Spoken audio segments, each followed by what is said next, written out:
There's one Mrs. Jesus Christ, and that's who he's coming for. That's where his name lays. There's where his worship is, in her and her alone.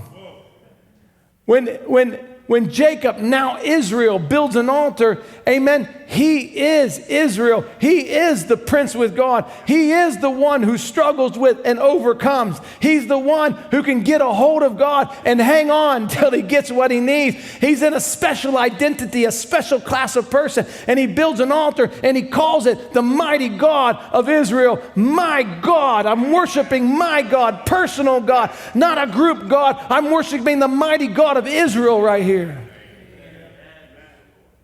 And the question is, what God do we worship? Amen. I mean, God is God. God's a generic term. Amen. It means God and Elohim and all these other terms. We can worship that with a mentality, amen, that we're worshiping a general God out there. Amen. But Israel, after he wrestled with the Lord, he was worshiping a personal God, the mighty God that was his God.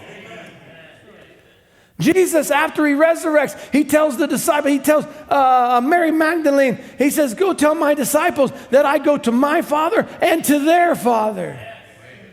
He's trying to get them to catch something on a personal level. And he says, I'm going to my God and to your God. Hey, listen, don't let him be, amen, just the bride, the God of the bride, or the bridegroom of the bride. Let him be your bridegroom, amen, your personal bridegroom, the one that you have personally come into a union with, that you can contend with him, that you can ask him, that you can talk to him, the way Abigail talked to David and stole David's heart.